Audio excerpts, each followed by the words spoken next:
Vaccine AIIMS की पहली study आई सामने। पेट्रोल डीजल की कीमत पर राहत, सरकारी तेल कंपनियों ने पेट्रोल डीजल के लिए जारी किए दाम।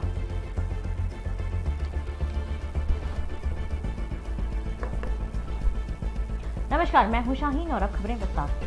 कोरोना और वैक्सीन पर दुनिया भर में स्टडी की जा रही है। इसी बीच एम्स दिल्ली द्वारा भारत में जीनोम सीक्वेंस पर की गई पहली स्टडी के नतीजे सामने आ गए हैं। ये स्टडी वैक्सीन लगवाने वालों में कोरोना की दूसरी लहर के दौरान हुए संक्रमण के प्रभाव को अप्रैल-मई 2021 में कोरोना से संक्रमित हो चुके उन लोगों पर की गई थी जो वैक्सीन लगवा चुके थे। स्टडी में कहा गया है कि कोरोना वायरस का बहुत ज्यादा वायरल लोड होने के बावजूद इनमें से किसी की भी बीमारी से मौत नहीं हुई है। स्टडी में शामिल संक्रमण के 63 मामलों में से 36 मरीजों को वैक्सीन की दोनों डोज जबकि 27 लोगों को एक डोज लग चुकी थी। इनमें से 10 मरीजों को कोविशील्ड और 53 लोगों को कोवैक्सीन लगी थी। कंपनियों ने पेट्रोल डीजल के दाम जारी कर दिए हैं। पेट्रोल डीजल दोनों की ईंधन की कीमतों में बढ़ोतरी या कटौती नहीं की गई है। दिल्ली के बाजार में पेट्रोल 94.76 रुपए प्रति लीटर जबकि डीजल 85.66 रुपए प्रति लीटर पर टिका है। भारत में आज पेट्रोल और डीजल के दाम में कोई बदलाव नहीं हुआ, जबकि कल यानी कि 4 मई को पेट्रोल 27 पैसे प्रति लीटर और डीजल 28 पैसे प्रति लीटर महंगा हुआ था। भारत में कोरोना मरीजों की संख्या तेजी से कम हो रही है। बीते कई हफ्तों से कोरोना संक्रमण की रफ्तार पर ब्रेक लगता दिखाई दे रहा है, लेकिन कोविड महामारी से मरने वालों के आंकड़े में उतार चढ़ाव जारी है। देश में बीते 24 घंटे में 1.21 लाख नए कोरोना केस सामने आए हैं, जो करीब 2 महीने में अब तक एक दिन में सबसे कम नए केस हैं। हालांकि मरने वालों की संख्या में फिर इजाफा हुआ है। पिछले 24 घंटे में 3,300 से अधिक कोरोना मरीजों ने दम तोड़ा है। वर्ल्डोमीटर के अनुसार भारत में पिछले 24 घंटे में कोरोना के 1.21 लाख से अधिक नए केस सामने आए हैं, जबकि 3,382 कोरोना मरीजों की मौत हुई है। वहीं केंद्रीय स्वास्थ्य मंत्रालय के मुताबिक देश में पॉजिटिविटी रेट की तुलना में रिकवरी रेट अधिक होने की वजह से कोरोना के एक्टिव मामलों का ग्राफ घटता जा रहा है। ट्विटर ने भारत के उपराष्ट्रपति एम वेंकैया नायडू के ट्विटर अकाउंट को अनवेरिफाइड कर दिया है। दरअसल ट्विटर ने एम वेंकैया नायडू के पर्सनल ट्विटर हैंडल से वेरीफाइड ब्लू टिक को हटा दिया है। हालांकि उपराष्ट्रपति के आधिकारिक ट्विटर हैंडल पर ब्लू टिक है और इसके 9.3 लाख फॉलोअर्स हैं, जबकि वेंकैया नायडू के पर्सनल ट्विटर हैंडल पर 1.3 लाख फॉलोअर्स हैं। आपको बता दें कि उपराष्ट्रपति वेंकैया नायडू के पर्सनल अकाउंट को 13 लाख लोग फॉलो करते हैं, जबकि उपराष्ट्रपति वेंकैया नायडू इस अकाउंट से मात्र 11 लोगों को फॉलो करते हैं। बिहार के मुजफ्फरपुर में एसएसपी जयंतकांत के नेतृत्व में शहीद खुदीराम बोस केंद्रीय कारा के विभिन्न वार्डों में छापेमारी की गई। जानकारी के मुताबिक छापेमारी के दौरान वार्ड से कोई प्रतिबंधित सामग्री नहीं मिली। इसके साथ ही कुछ अवांछित सामग्री मिली है, जिन्हें जब्त कर लिया गया है। एसएसपी जयंतकांत ने बताया है कि ये छापेमारी निर्देशानुसार की गई है।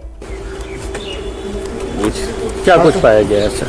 जेल में सुबह 5 बजे से रेड की गई है और इसमें सभी जगह बैरक्स में रेड की गई और जो भी सामान मिला है आपत्तिजनक सामान अभी तक कुछ मिला नहीं है और जो सामान मिला हुआ है उसकी समीक्षा करके कार्रवाई की जा रही है। सर कुछ मतलब कुछ दिशा निर्देश विभाग से मिले थे या ये जो हम लोगों को जिस तरीके के दिशा निर्देश थे उसी के अनुसार कार्रवाई की गई है और आगे भी जी कोई सूचना थी क्या? सूचना ये जो दिशा निर्देश मिले हैं और रेगुलर एक रूटीन वो है जो जेल में चेकिंग करनी है उसी के अनुसार। बिहार के गया में 45 वर्ष के आयु से अधिक उम्र वालों लाभार्थियों को कोविड-19 टीकाकरण उनके घर के पास टीका एक्सप्रेस के बनाए गए केंद्र में दिया गया। इस अवसर पर मेयर गणेश पासवान ने लोगों को जागरूक कर वैक्सीन लेने की अपील की। इस मौके पर उन्होंने कहा है कि कोरोना को हराने के लिए सरकार द्वारा जारी गाइडलाइंस का पालन जरूर करें। वहीं डिप्टी मेयर मोहन श्रीवास्तव ने कहा है कि सबके सहयोग से ही कोरोना को पूरी तरह खत्म किया जा सकेगा।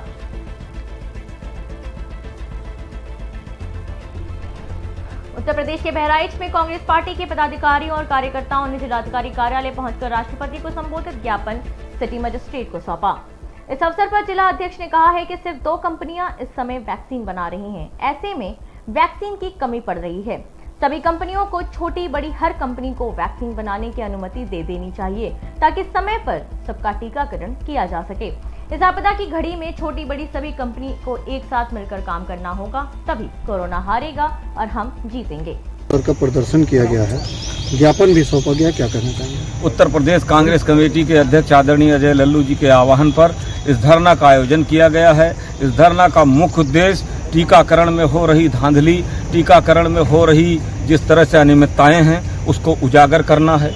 जैसे 95 देशों को टीका इंडिया ने भेजा, $3 के हिसाब से वहां भेजा गया और आज प्राइवेट अस्पतालों में चले जाइए, 2 ही टीकाकरण कंपनी बनाती है।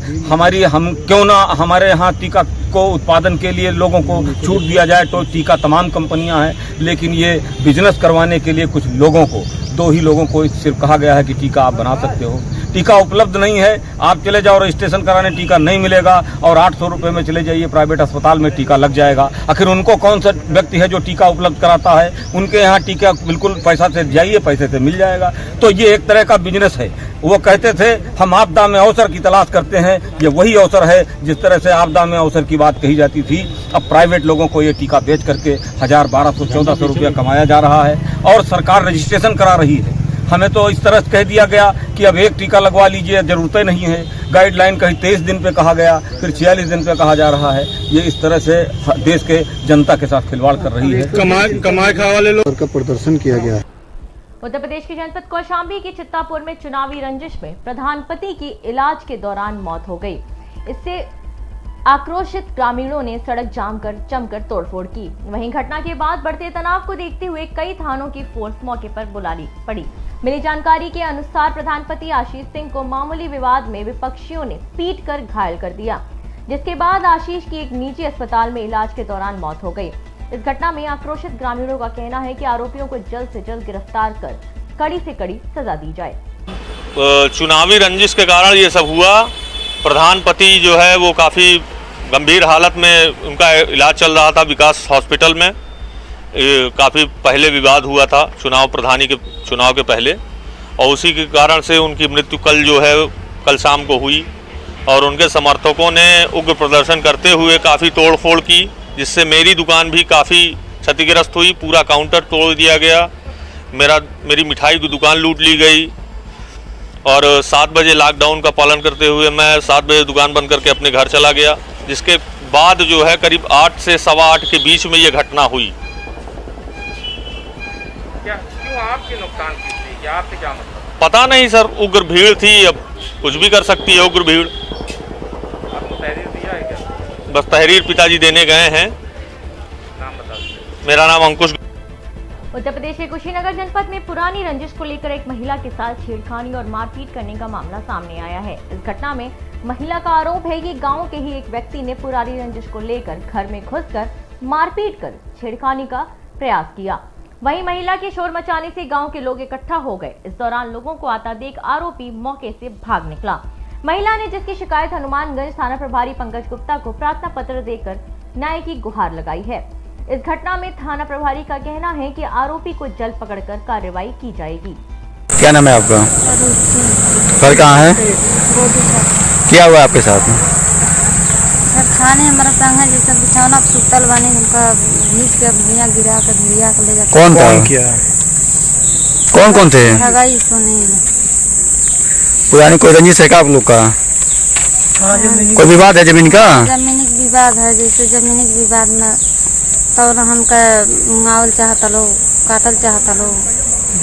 तो इसकी शिकायत कहीं की है? जबरदस्ती तो जमीन छतिया ले गलो घुमा। तो इसकी शिकायत कहीं की है? शिकायत थाने पर दरखास्त दिया, लोगों में सुनवाई नहीं बात। तो एसओ साहब तुम क्या कर रहे हैं? एसओ साहब से तो हम पहले जो एसओ रानी जाऊ तो दबिया का अथी खदेड़ दे जा, आपकी एसओ आयल बनी तो। दरखास्त कितने दिन पूर्व दी है यहाँ पे? 10-15 दिन।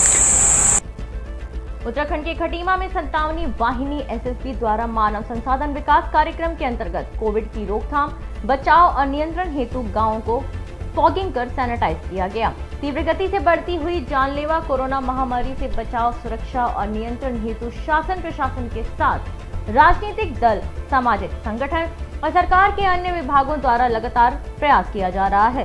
इसी क्रम में सीमा क्षेत्र गांव में सैनिटाइजर का छिड़काव किया गया। प्रभारी निरीक्षक आनंद सिंह भंडारी द्वारा कोरोना की रोकथाम हेतु शासन प्रशासन द्वारा जारी दिशा निर्देश और गाइडलाइन का पालन करने, मास्क पहनने और सामाजिक दूरी बनाए रखने हेतु अपील भी किया गया।